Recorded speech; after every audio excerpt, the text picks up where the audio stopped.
A thrill passed through my heart at the time. That curious sort of thrill. The sensation which you experience when you read of something noble or heroic, or see a gallant action performed. That was Fred Burnaby. My name is Kevin, and this is History Goon.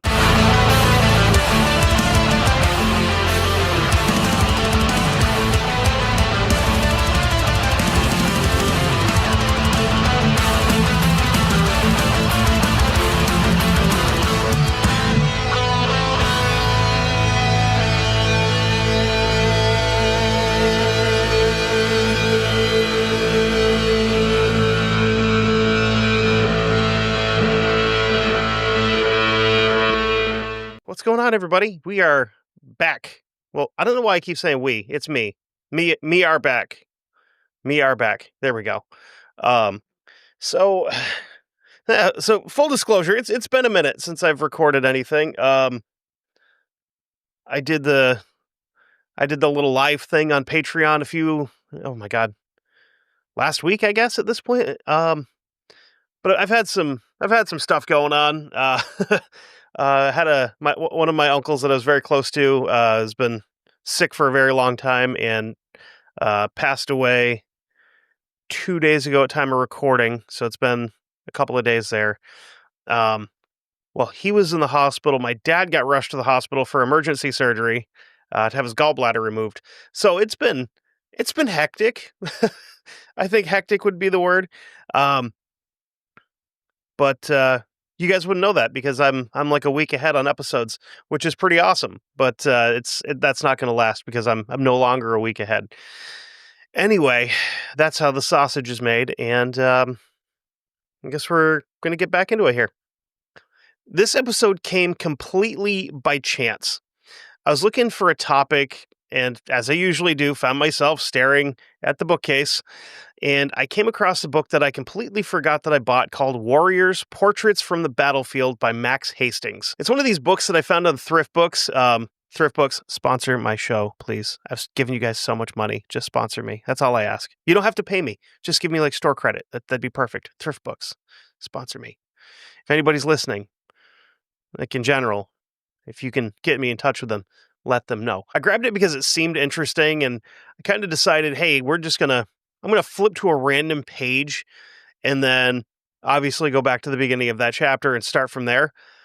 I got super lucky when I came across a man named Frederick Gustavus Burnaby, which is a great name.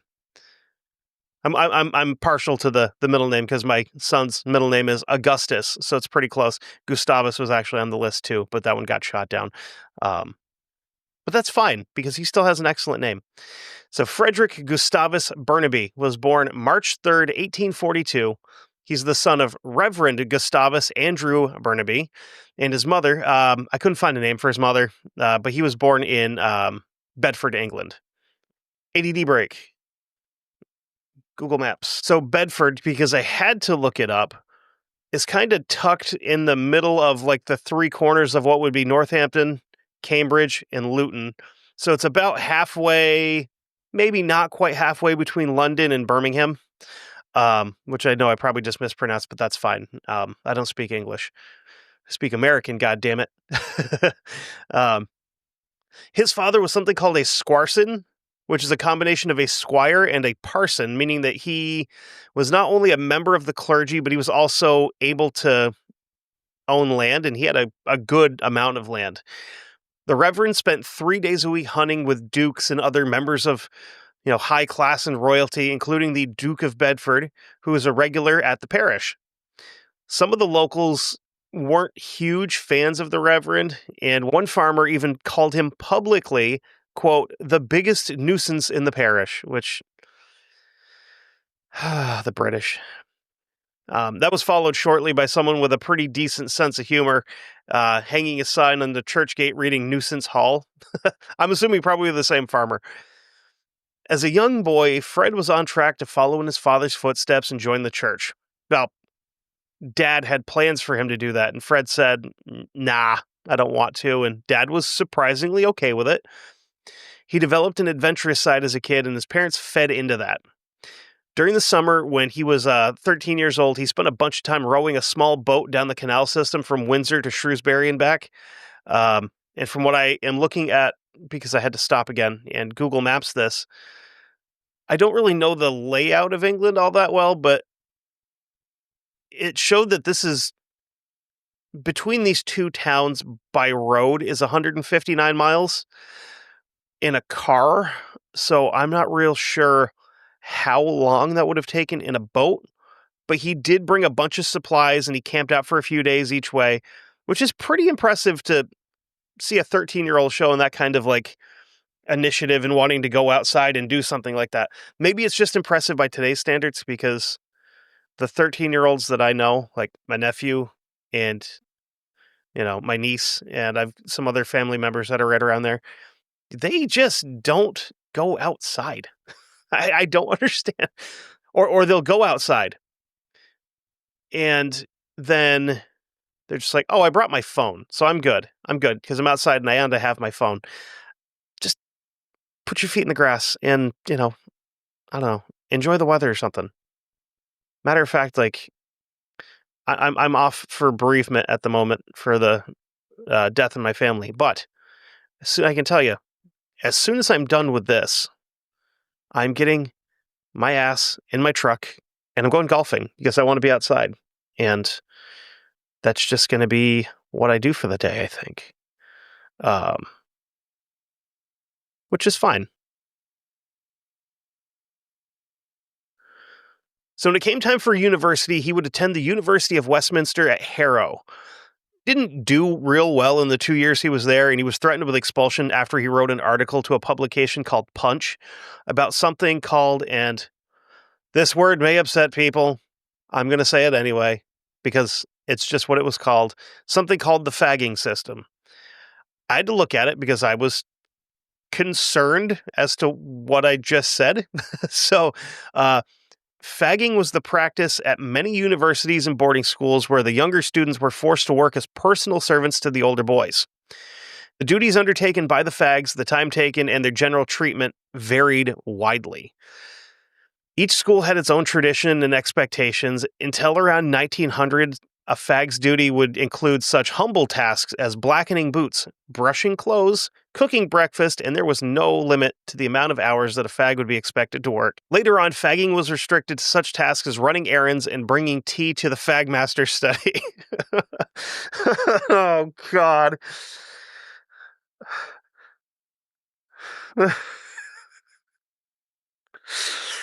uh,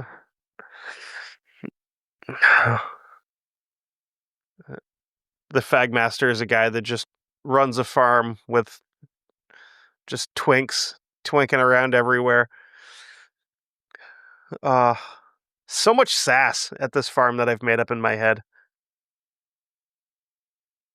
God, okay, anyway.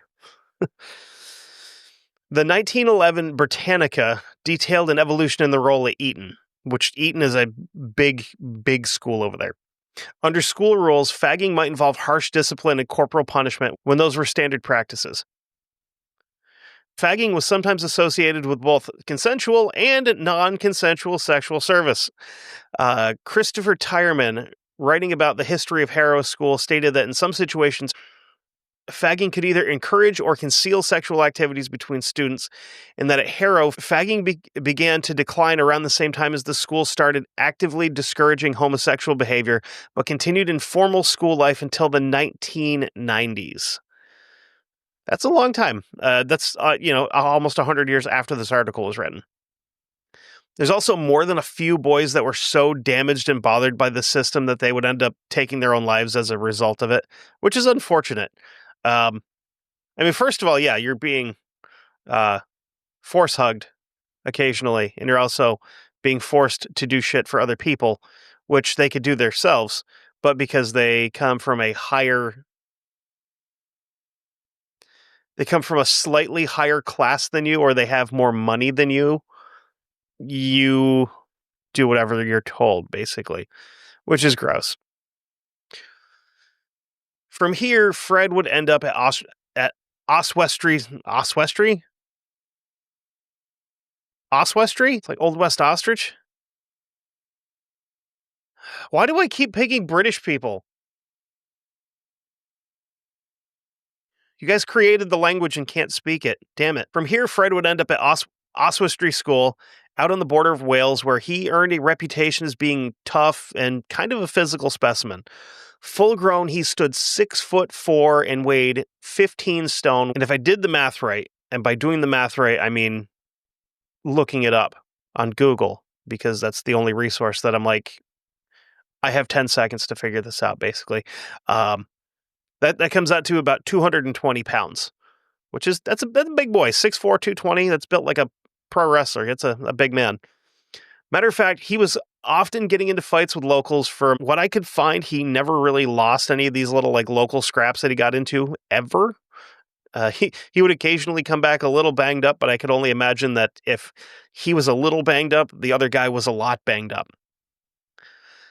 After he got out of school, he would travel to Dresden to take some language studies before entering service in the army.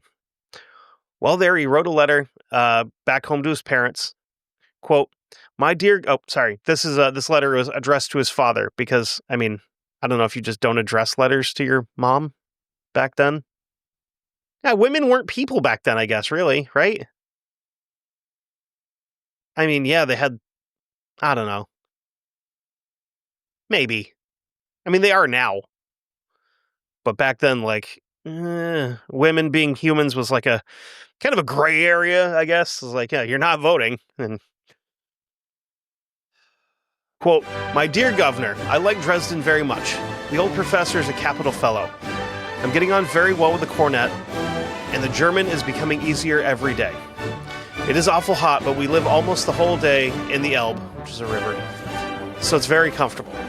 They've got capital bathing places here, large rafts with houses on them, and capital places to spring from so-and-so feet from the water. The scenery is lovely. Give my best to Mama and Annie, and with best love to all friends, ever yours, very affectionate son, F. Burnaby." I feel like I have to have had like Rule Britannia in the background as I read that. Because again, so this is like season 4 of Game of Thrones, British Empire, because it's like it's at the peak. Like it's the best it's going to be. And I think right now England is probably in like, I don't know, season, I don't know what, I didn't watch all the Game of Thrones, but the last season of Game of Thrones, one that everybody hated, that's probably where England is now, I think, because they've hit the slope and they're headed downhill at this point. Especially when like you watch videos of the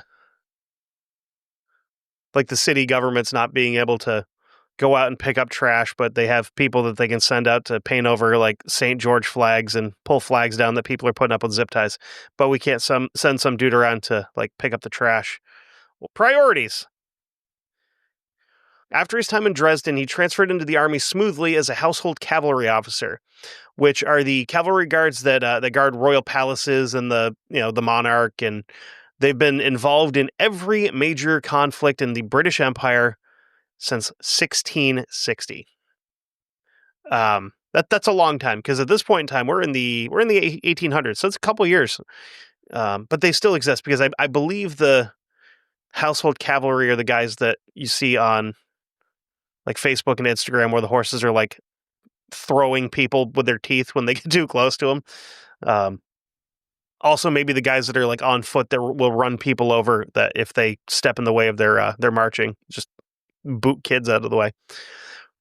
The good news was these guys generally didn't die from working too hard. They made about £1,000 a year, and they did a lot of like social gatherings, like going to balls and fancy dinners, and they got 5 months of leave a year, which is crazy. I couldn't.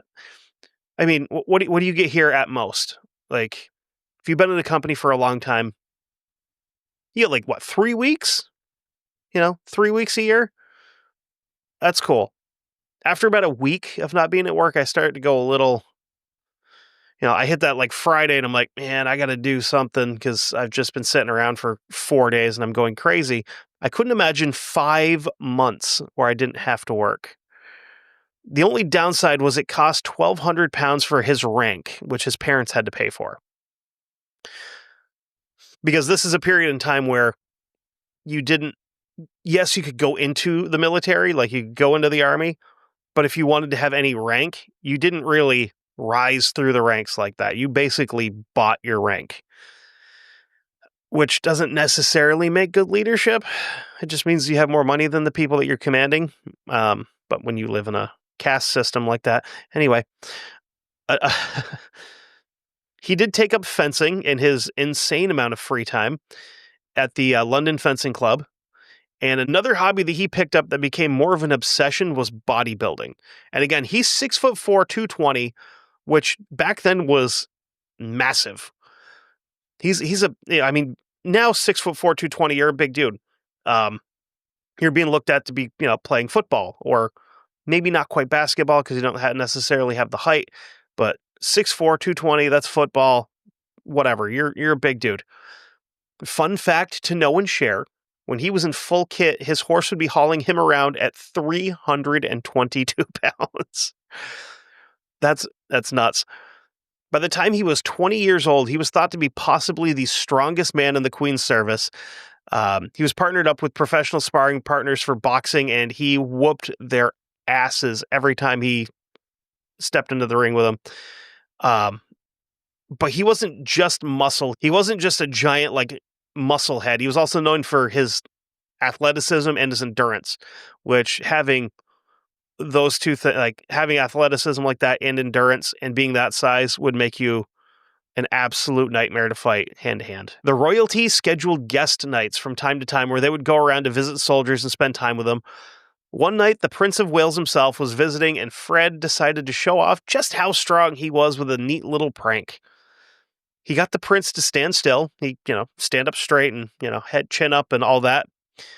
He grabbed a fireplace poker and proceeded to twist it in a pretzel around the prince's neck. Another night, he's sleeping...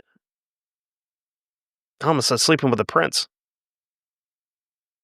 I mean, who knows? Probably not, because they weren't related by blood. The prince wouldn't have been interested.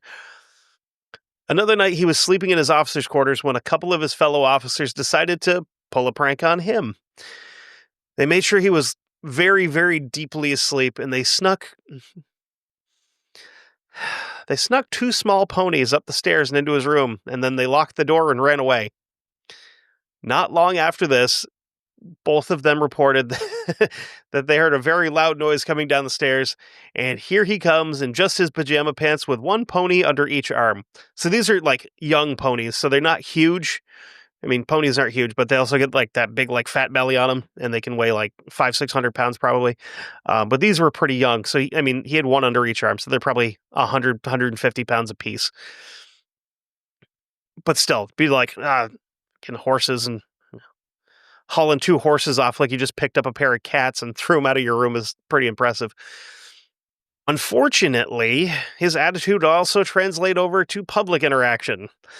One day he was walking through Windsor, and a street sweeper, which is a man sweeping, considering this is pre-vehicles for the most part, splashed mud on his freshly pressed uniform. Fred had some words for him, and the sweeper responded, quote, "Go and wash yourself if you like." Fred, being a rational, well-adjusted young man, grabbed him by the front of his coat, picked him up, and tossed him into a wagon full of what he was sweeping up, which just so happened to be horse poop.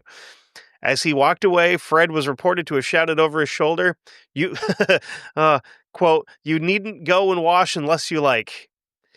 So yeah, continue to work covered in horse poop. Dork. In 1864, he found himself in court not for throwing the sweet streaper, but for assault and battery against a local farmer when Fred and his brother Kent were out partridge hunting. The farmer confronted them and told them that they couldn't hunt on his land, and Fred disagreed and said, "I'm going to hunt on your land," and he popped him in the mouth. He ended up having to pay a fine of 150 pounds. Then after the case was settled, he dug himself a little bit of a hole when he wrote a piece for a newspaper called The Times, where he explained his actions and his side of the story.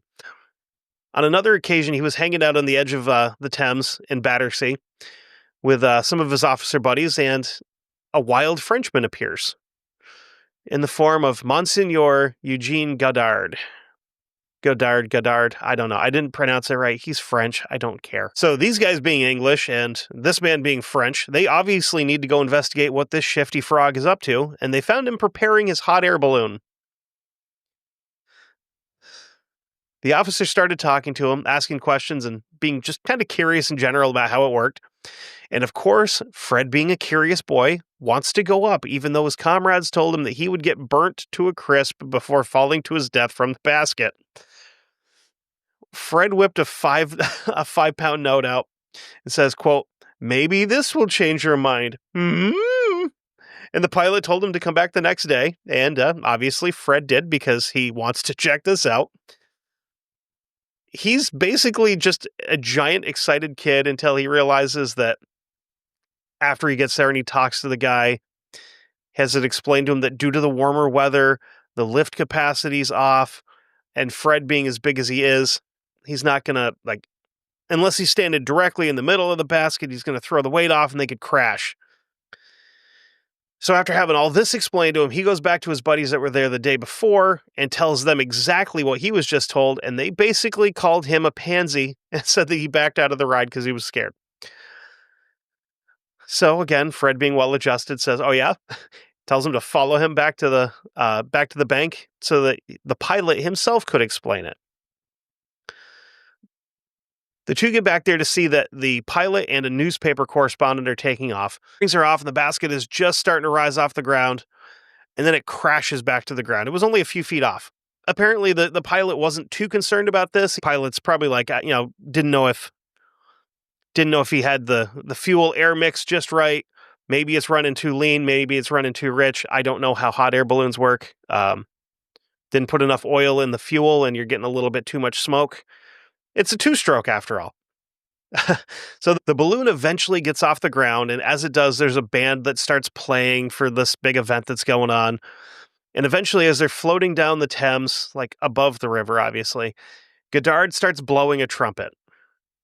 This whole thing sounds like a fever dream, but eventually the basket would touch down in East Greenwich, and from there, Burnaby would get back to his boys and brag about all of it after walking home. So this little adventure, he has gained a taste for hot air ballooning, which I never thought when I first started this show, when I was laying everything out about what I want to do and the kind of people that I want to cover. Never once did I think I was going to do an episode about a hot air ballooner. Life is strange. So he gains a taste for hot air ballooning, and at one point became friends with a man named Tommy Bowles, who was in the market to start up a new magazine. He knew what he wanted to do, what he wanted to do in the magazine generally, but he couldn't come up with a name. So they're walking around town one day, and they sit down and they have lunch, and they're just bouncing ideas back, throwing names back and forth. And Burnaby just kind of has a flash, and he goes, "Hey, I got one for you."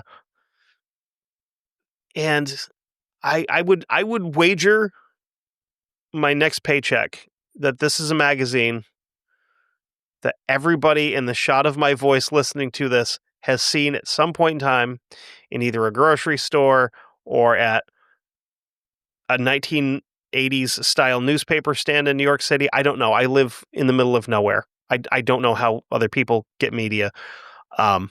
Magazine would be called Vanity Fair. So Fred would go in for 100 pounds as an investment, and then he saw an immediate return plus more. Obviously, this thing's about to take off. It's going to blow up. Being an adventurous sort, Fred took off for mainland Europe to start seeing some sights. He visited Spain, and then he wanted to go back to Paris, and this idea was shot down by military higher-ups because Paris was under siege from the Prussians, and Britain was neutral in the whole situation at the time.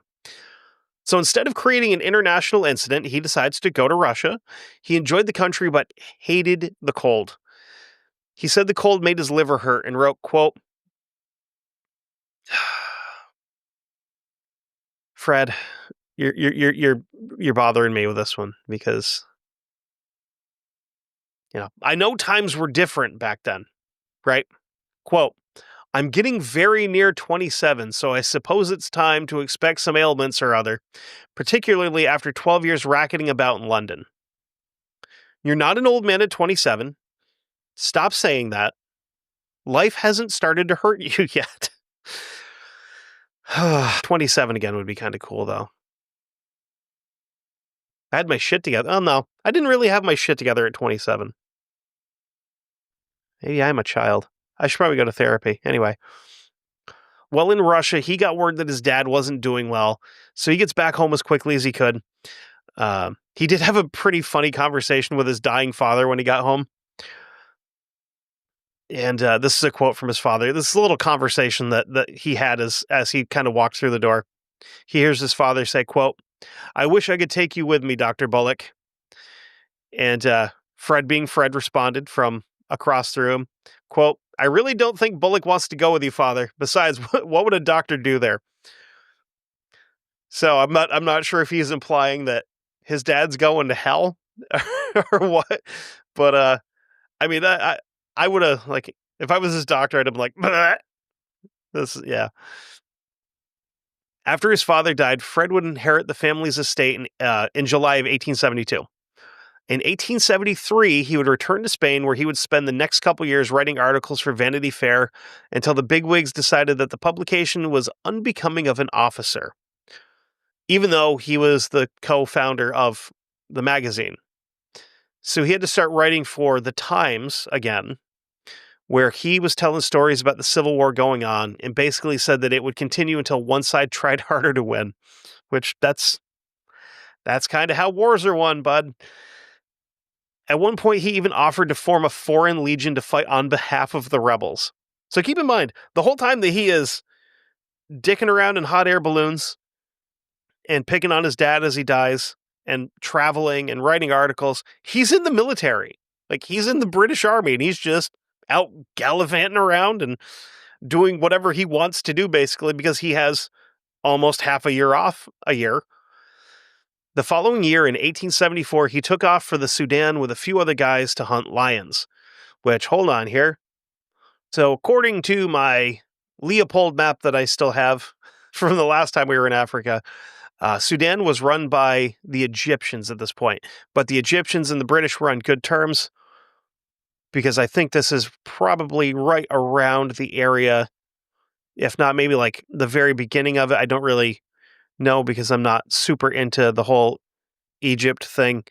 But I think this is right around that time frame where the Brits started like smuggling mummies out and eating them, which they did, which is funny. Actually, another fun story.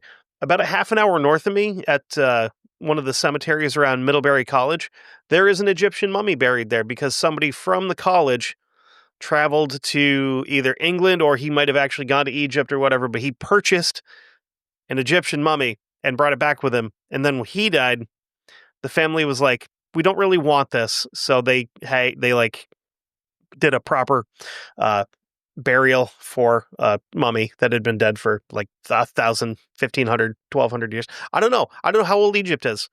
I know the pyramids were around like when we still had woolly mammoths kicking around though. So Egypt is old as hell. And this mummy was probably like 3,000 years old, and they're just like, chuck it in the ground in Vermont. Anyway, so while he's in the Sudan hunting lions, he starts writing articles for the paper and would eventually meet the newly appointed governor, Charles Gordon. That is, he met him after he wrote an article talking about how badly managed the area was under the control of Gordon. Villages are completely abandoned and destroyed. There's slave traders running wild all over the place, and Gordon's not doing anything about it. So he has this little meeting with the governor, and Gordon basically told him, "Why don't you just stick to writing about the area and leave politics and human rights violations out of it?" So he just kind of stuck to the basics after that because he's a military man and he was just given an order and he's going to follow it, you know? So as he's doing all this other writing, obviously he's got newspapers coming into him. And one of these papers starts talking about how things are kicking off in Russia again. And his buddies are like, "Just stay here. You don't need to go back and get involved.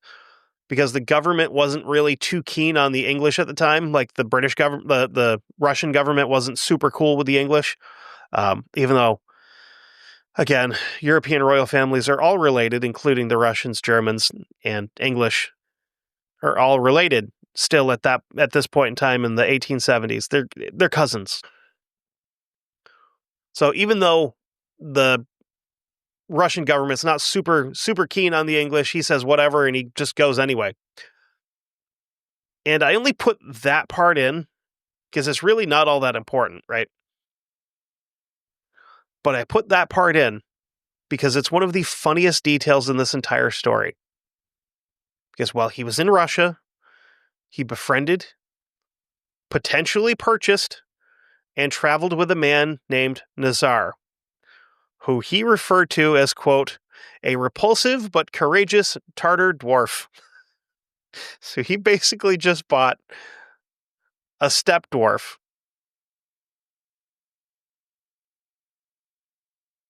Got a pocket Mongolian with him that he's just cruising around with. The urge to make a what are you doing, steppe dwarf joke is there, and that's as far as I'm going to go with it. At one point in his travels, the now Captain Burnaby fell asleep in a sleigh with his hands out. In Russia, it's 15 degrees below zero, which I don't know what that translates into in European, but you guys created the whole system, and then you say we can't use Fahrenheit anymore, but I cordially invite you guys to suck it. Sorry, that's one on a rant there. So he, having fallen asleep with his hands out in negative 15 degree weather, or his skin got wet because he's traveling on a sleigh, and it's also like snowy, he develops a real nasty case of frostbite. On the advice of a local, he stuck his hands into the icy water of the Volga River and rubbed them with naphtha, which brought the circulation back and saved his fingers. After that, and who he referred to as his, quote, half man, they started traveling again. And again, another funny story with his little buddy here. Nazir is constantly falling asleep when he's on horseback or in certain situations when they're on camels. He's constantly falling asleep while he's riding. So Fred had to tie him to the animal so that he didn't fall off and die. Because he's just a little fella, and you fall from a horse, like a normal-sized person falling off a horse, you're going to get hurt. So, yeah, Fred took care of his little buddy here. Anyway, so after he gets Nazir tied onto his animal of choice, they joined up with a caravan that's headed to Khiva, which is in Uzbekistan. Word got to the local Khan that he wanted to meet, that they would arrive soon, and they had a massive party for him when he arrived. He soon backtracked to Alexandrovsk. I mean, at least the R is not backwards in this Russian word. So, where he got a letter from the Duke of Cambridge demanding he return home post haste, like immediately, expeditiously, if you will. He was thinking that the feces is hitting the fan here with all of his travel. But when he arrived in 1875, he was welcomed warmly, surprisingly. To his, much to his surprise, because he thought he was in trouble. The Duke interviewed him and sent a letter to the Secretary of War telling him how cool Fred Burnaby was. And from then on, his name would rarely not be in local newspapers once or twice a week. Fred Burnaby is about to become one of the biggest celebrities of his time for reasons. In 1876, he took off for another adventure, this time to write his book On Horseback Through Asia Minor, where he rode across Turkey to write about the conflict between the Turks and the Russians after the quote-unquote Bulgarian atrocities, where the Ottoman Sultan's forces slaughtered 12,000 Bulgarians. Yeah, I guess that's probably enough to be considered an atrocity. Oh, and he did all of this while carrying the following on his person and in his kit. Let's get into the list. An express rifle, which was a 450 repeater. That is a big ass round. He carried that in case he ran across any large predators, which, you're in Turkey. There's probably a chance that you're going to run into some large animal that may want to try to kill you. A shotgun, which I couldn't find if it was an 8 gauge or a 10 gauge, because I think this might predate the 12 gauge. He carried quinine in case of malaria, which, fun fact, quinine is also in tonic water. So if you have had malaria and you drink tonic water, like gin and tonics or whatever, it can actually like mess with your stomach or make you like not feel great, I guess. He carried mustard plasters, which are used to treat congestion, coughing, and muscle aches. He also carried Cockle's liver pills for his poopy liver. And he also carried a man named Radford, who was confused by the Turkish men kissing each other directly on the mouths frequently. The local custom, apparently, but he was like, my word. Very, very freaked out was Radford. What in the world? Sorry, so like as I'm recording, I just got my phone just kind of like went crazy, and my ex-wife sent me a bunch of pictures. It's usually pictures of my son, which I love. And I love the fact that I still get along with my ex-wife very well, which is very nice. Anyway, she is out on the road for work for what she does, and she just sent me a bunch of pictures, because I'm assuming she's out in Plymouth, of the Coolidge family gravesite, including John Coolidge, who was Calvin Coolidge's father, Grace Goodhue, who was Calvin Coolidge's wife, and Calvin Coolidge himself. That's really damn cool. That's super cool. Anyway, back to what we were talking about. So Fred and Radford aren't getting the kind of action that they were looking for. They didn't come here to write stories about dudes kissing. They came here to write stories about war. So they wanted to find some. They took a train to Constantinople, because it was still Constantinople at the time. When he gets home, he gets his book published, and the first 3,500 copies sold very quickly.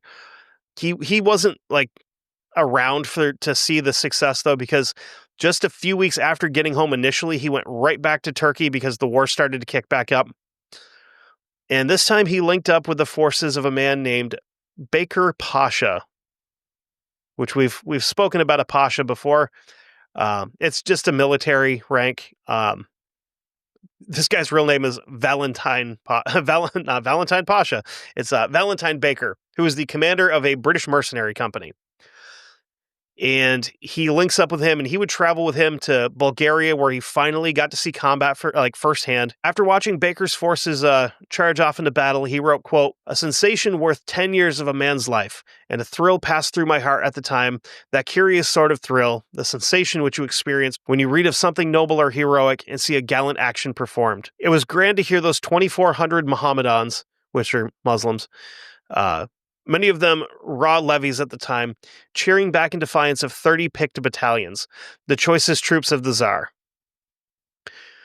The Turks he was with would end up losing this battle, and this would kind of be a defining moment in his military career and his writing career. They end up retreating, and then he leaves the group, and by the time he makes it back to Constantinople, the Turks have signed an armistice. Upon his return to England, he starts running for political office and would end up running against a man by the name of Joseph Chamberlain, who's the father of Nobel Peace Prize winner Austen Chamberlain, and also father of future Prime Minister Neville Chamberlain.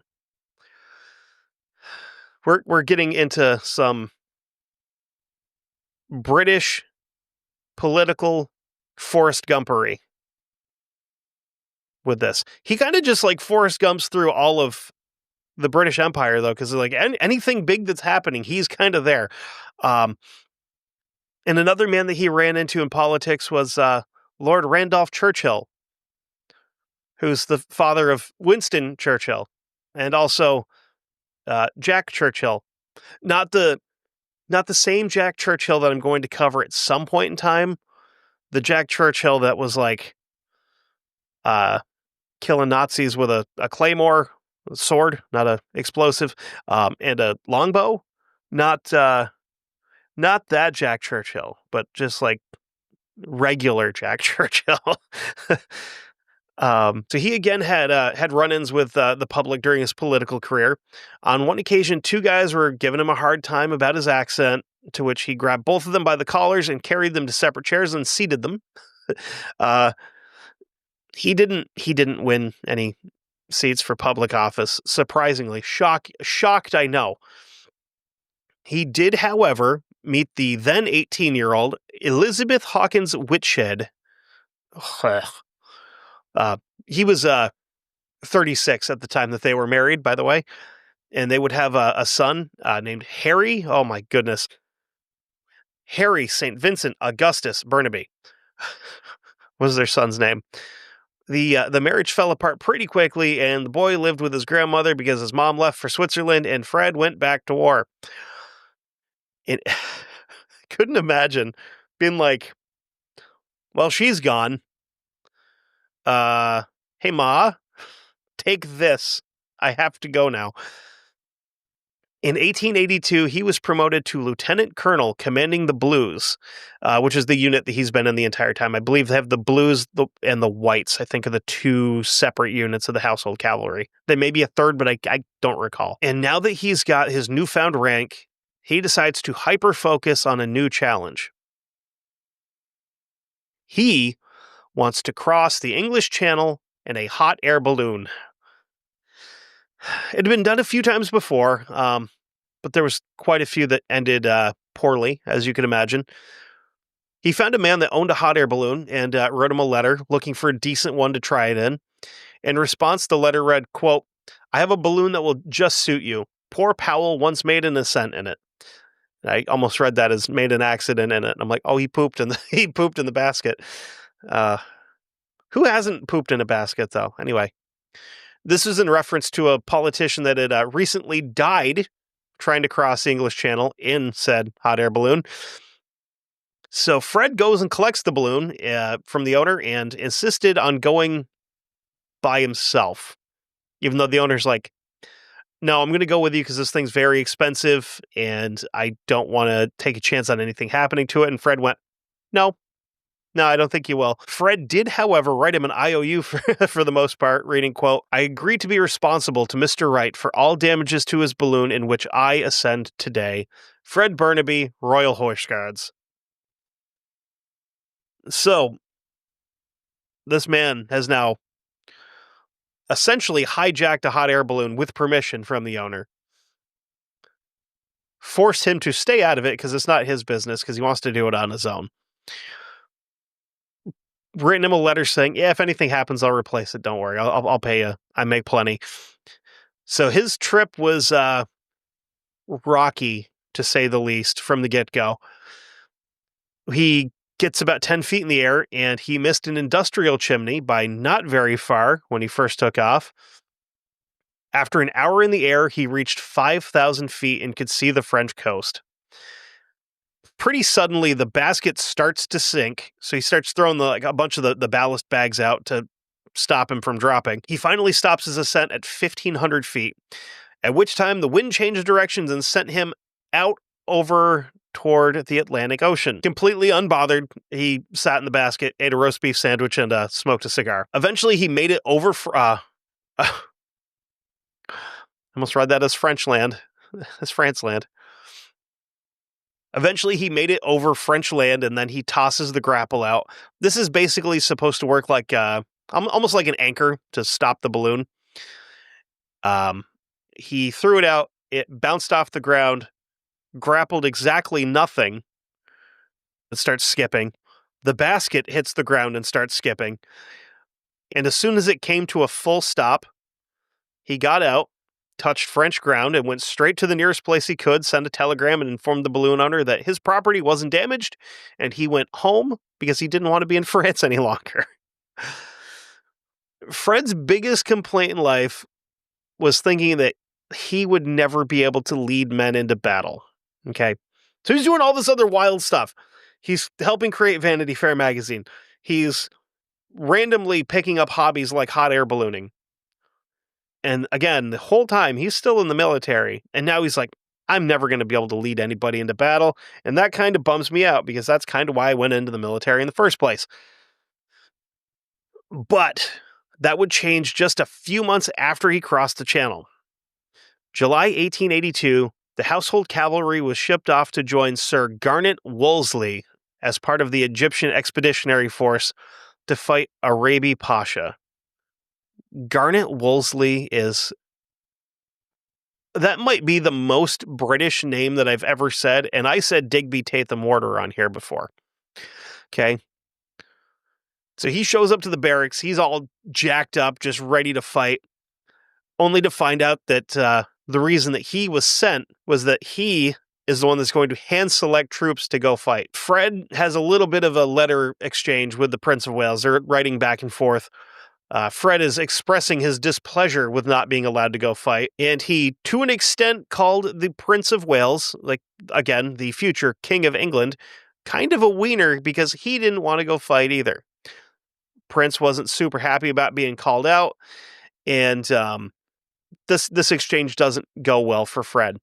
He also gets himself into some hot water with Major General Owen Williams, who was a close friend and crony of the prince.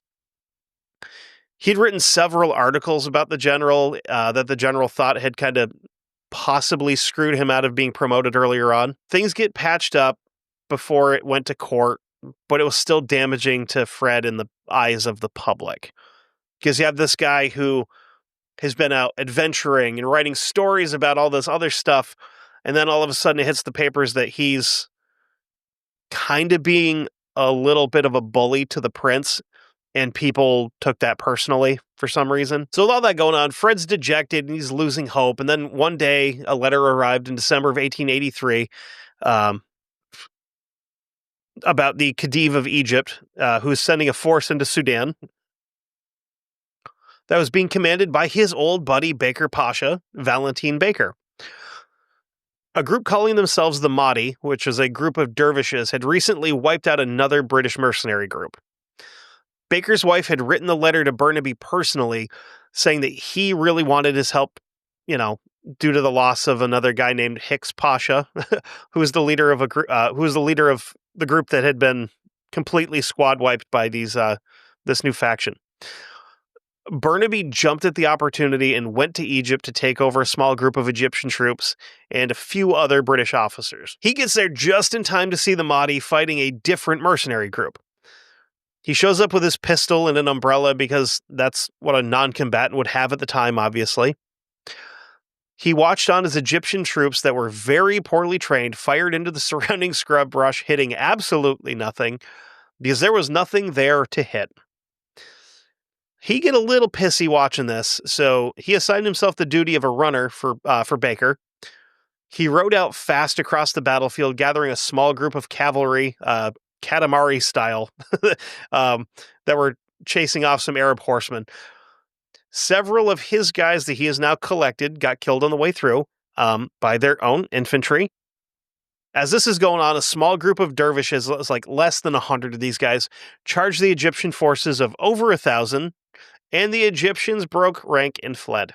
They got chased off by like 96 dudes. Run away! Run away!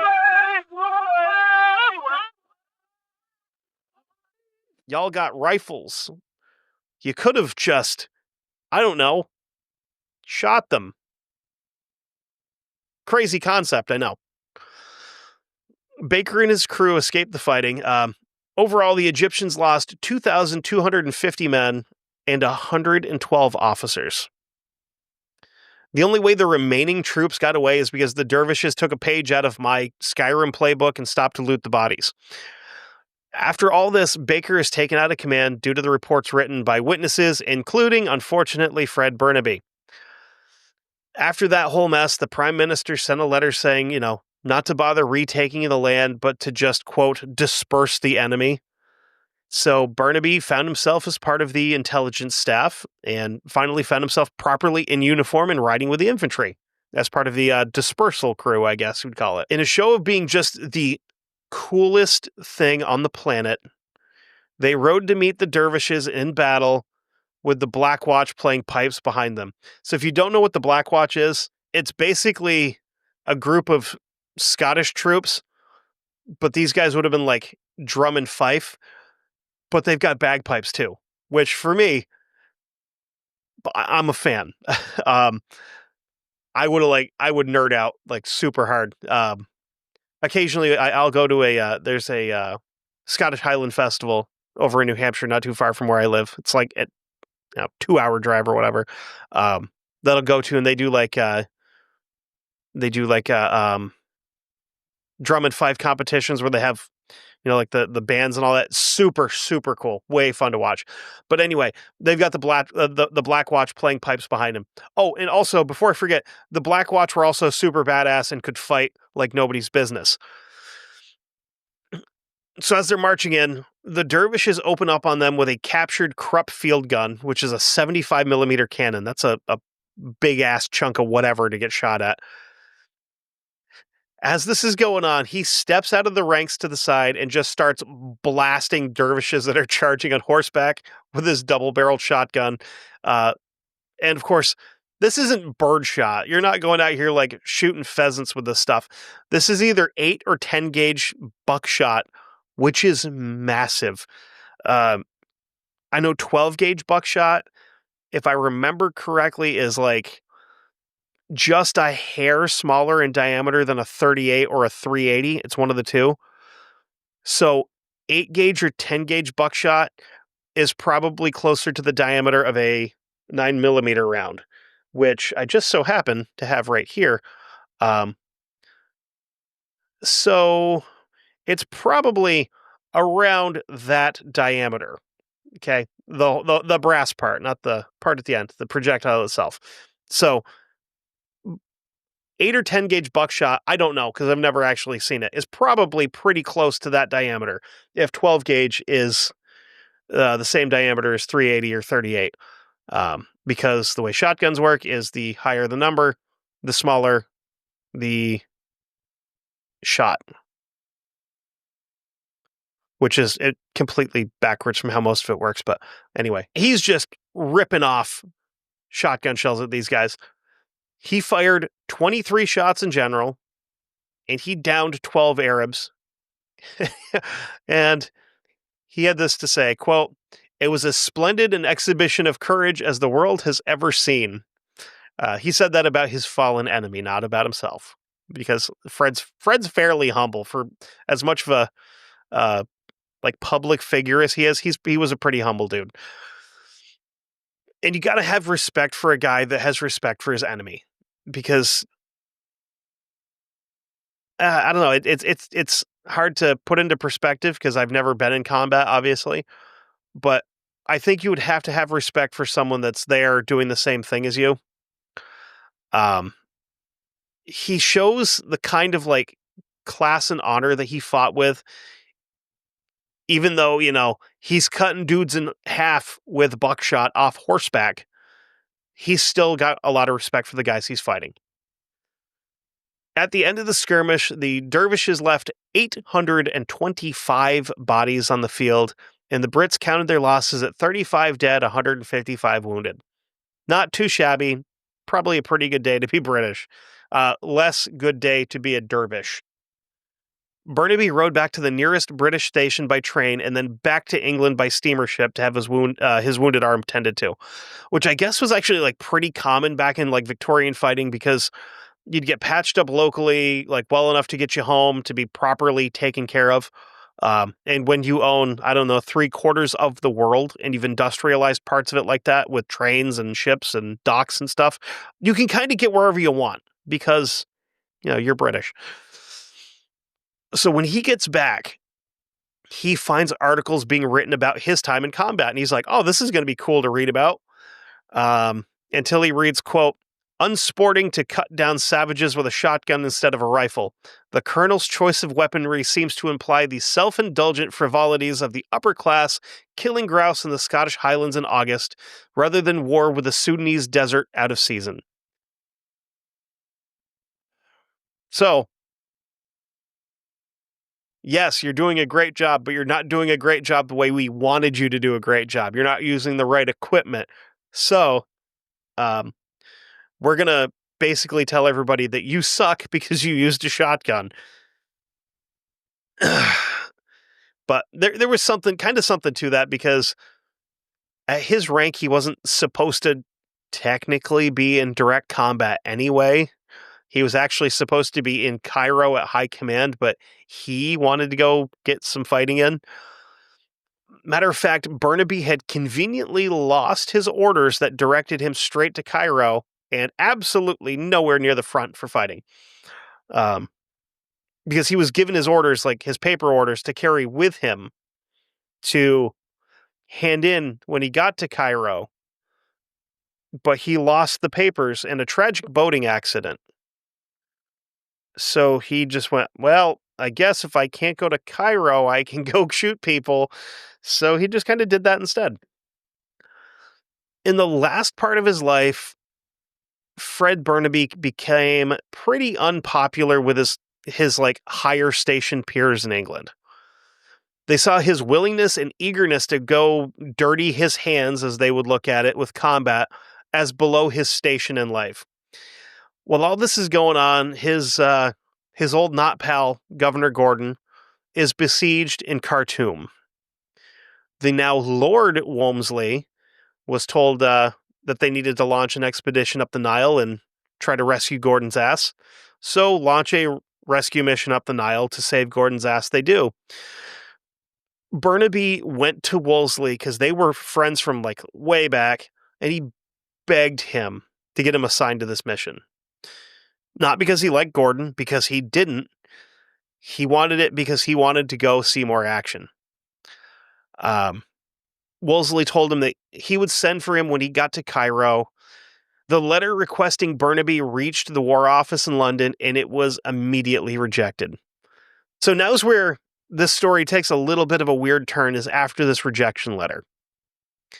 A weirder turn, I guess, because like he went from being a very independent kid and like rowing down a river and camping out, and then joining the military instead of going into the church, and taking up fencing, boxing, and randomly deciding he wants to, fart around with hot air balloons. This is the weird turn. Fred starts visiting friends all over England, and these visits would usually end with a conversation with a goodbye that most assumed meant that they were never going to see him again. Because Fred apparently, like in conversations with Fred, very rarely said goodbye. It was always, something else to whatever effect old-timey English crap that he would have said, but it was never very often goodbye. I personally think that he had kind of come to terms with his own like mortality, and he had made peace with it. At a dinner party he threw for some locals, a farmer stood up and said, quote, "I suppose you'll be going off to the Sudan, Colonel.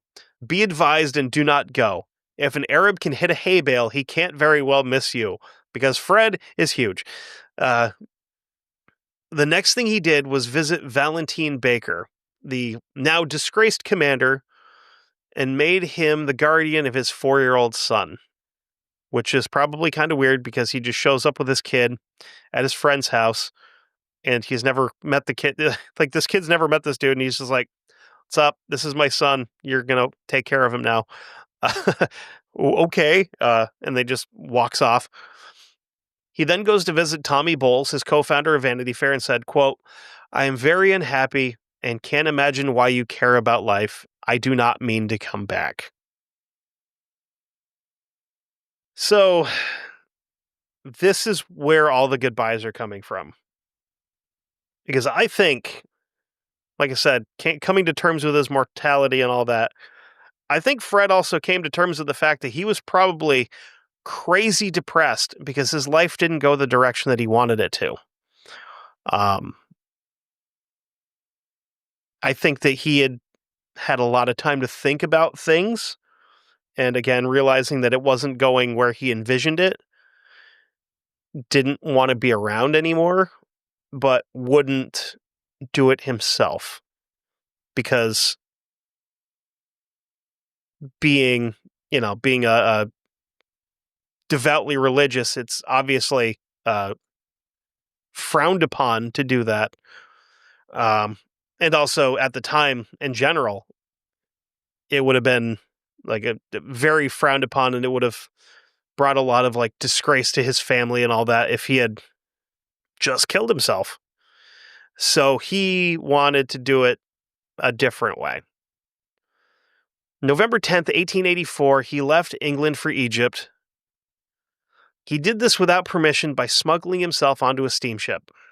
He hoped that arriving unannounced that Wolseley would have something going, that he could take care of. Burnaby would end up getting out of Cairo without going to the War Council building. He did this because he was worried that if he went there, there'd be a letter demanding that he return to England. When he linked up with Wolseley on December 4th, he was assigned to inspect staff for the Nile trip. By this point, they knew that Gordon was in pretty bad shape. Like he's getting his ass handed to him during the siege.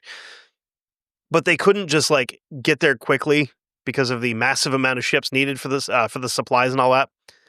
They make it to a point in the river where they can disembark and kind of shortcut the rest of the water travel, and they start a 150-mile trek across the Bayuda Desert.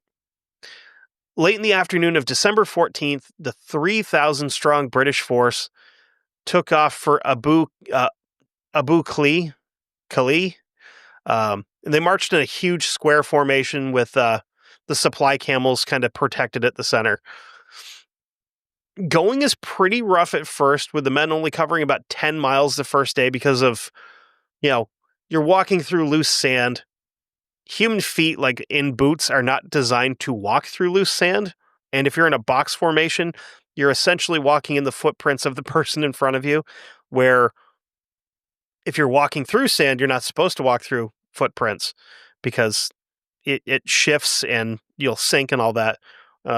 Listen to episode 300 of the Never Daily. Chase explains it way better than I did. The following day on the 15th, they found themselves just a few miles from Abu Khali when forward scouts returned with a word that they were, there's a sizable Arab force up ahead, and we need to be ready.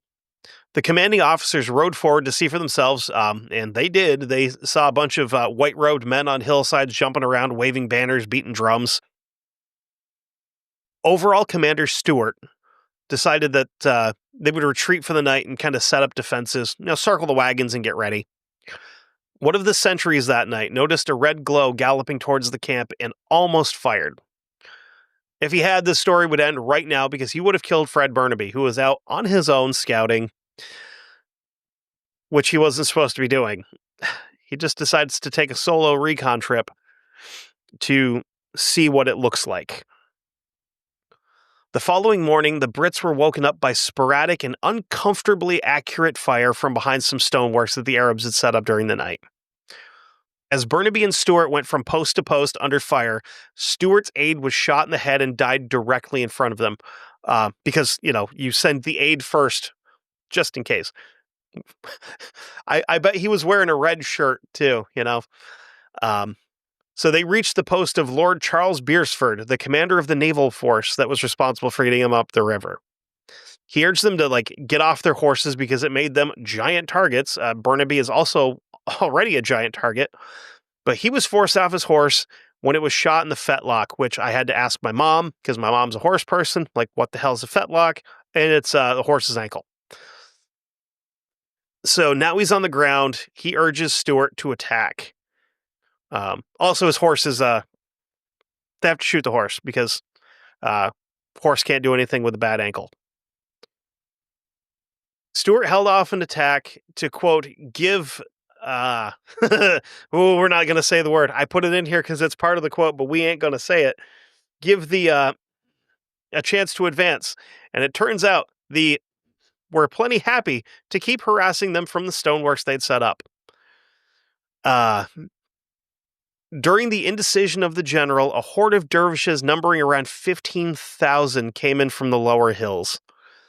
These guys had time to get into position as the gunfire had kicked off, and they're now bearing down on the Brits. This is his time. Fred Burnaby is finally commanding men in combat. He gave an order to his dragoons. Dragoons are basically an infantry soldier that is trained to fight on foot and on horseback.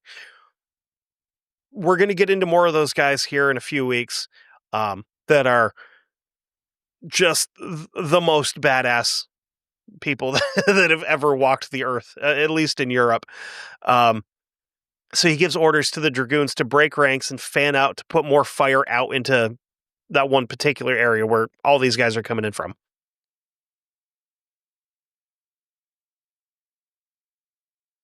Dervishes on the high ground saw and exploited the error immediately and rushed the gap that he had created by sending his guys off.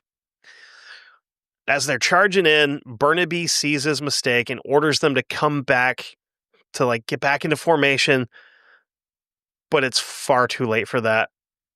The dervishes are among them, stabbing, slashing, cutting British troops down. As he rushed back into the fray to try to help a downed cavalryman, he is swarmed. A spear is thrust at him, which he parries with his cavalry saber, and he kills the guy that had just tried to kill him. And as this is going on, he catches a spear in the shoulder from another guy. A corporal rushed to his aid, but was caught with a spear and trampled to death by dervishes on horseback. That's got to be horrifying, to be like standing there with a spear in your shoulder and seeing some guy be like, "My lord," and he's coming up to try to help you, and he just gets like stabbed in the guts with a spear, and he falls over and then just gets trampled to death by fucking camels. Like, I mean, this is obviously the worst day of his life, but this is also probably one of the most horrifying moments he's ever been through.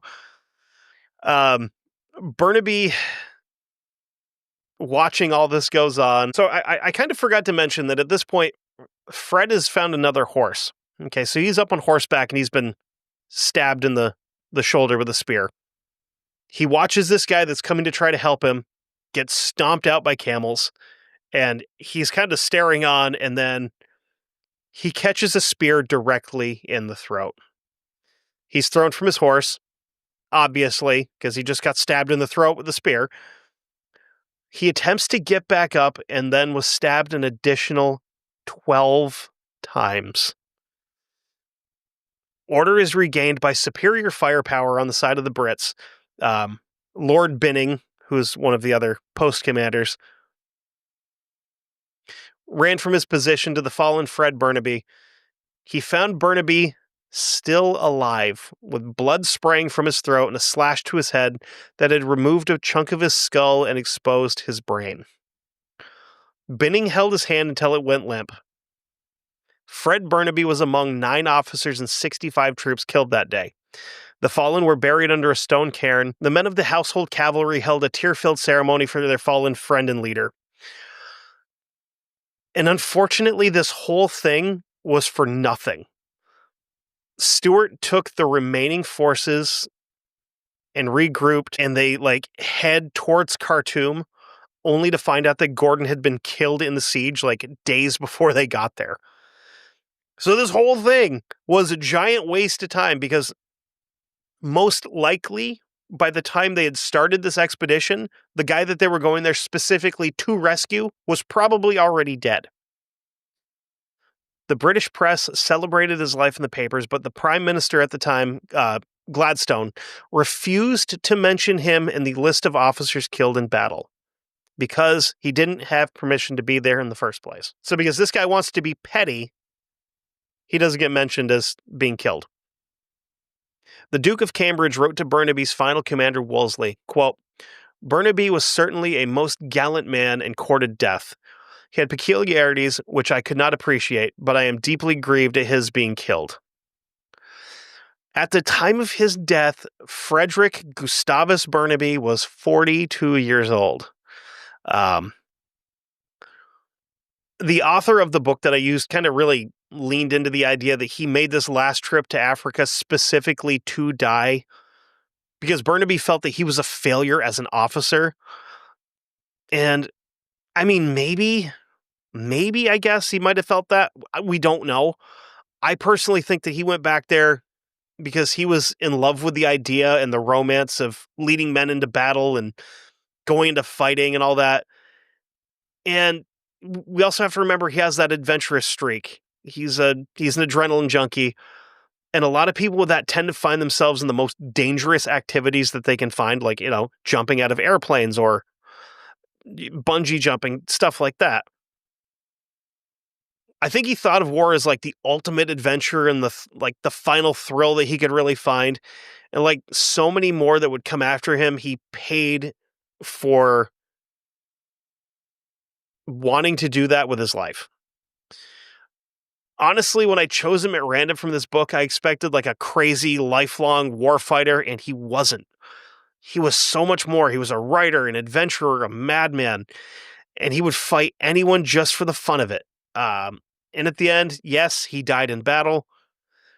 He could have completely skipped the combat portion of his life and still led one of the more interesting and amazing lives worthy of a story being told that I could have done here. This guy, like, again, one of the more interesting people that I've had an opportunity to read about, even if you completely leave out the combat portion of it. But with that being said, that's the end of the episode. So I'm not sure where we're going to land next week. Still working on things. It's been hectic, like I said at the beginning. But what isn't, well, it actually is still pretty hectic because there's so much going on there. If you head over to Patreon, patreon.com/1159media, $5 minimum a month gets you access to my show early. It gets you access to a ton of stuff. You get backdoor access to the Never Dailies. You get backdoor access with Luther over at Guestnicity. You get Almost Fiction with Chase. You get all that stuff early for $5. It's a great deal.